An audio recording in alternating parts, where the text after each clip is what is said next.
धुले में आज इतिहास, बलिदान और आक्रोश एक साथ सड़कों पर नजर आया। संभाजी महाराज बलिदान मास के समापन पर निकली मुख्य पदयात्रा ने युवाओं का सैलाब उमड़ा। मशालों के साथ श्रद्धांजलि दी गई। धुले आज सिर्फ एक शहर नहीं बल्कि इतिहास की गूंज बन गया, जहां संभाजी महाराज के बलिदान को याद करते हुए सैकड़ों युवा सड़कों पर उतर आए। धर्म और स्वाभिमान की रक्षा के लिए 40 दिनों तक अमानवीय यातनाएं सहने वाले छत्रपति संभाजी महाराज की स्मृति में बलिदान मास का समापन इस मुख्य पदयात्रा के साथ हुआ।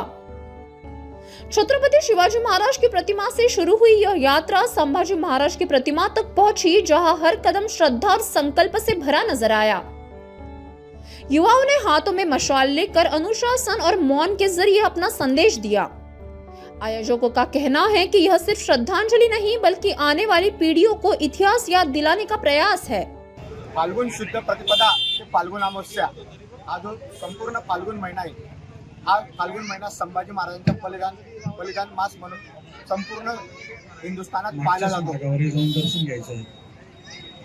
फाल्गुन शुद्ध प्रतिपदा ते फाल्गुन अमावस्या हा संपूर्ण फाल्गुन मास धर्मवीर छत्रपती संभाजी महाराजांचा बलिदान मास म्हणून ओळखला जातो।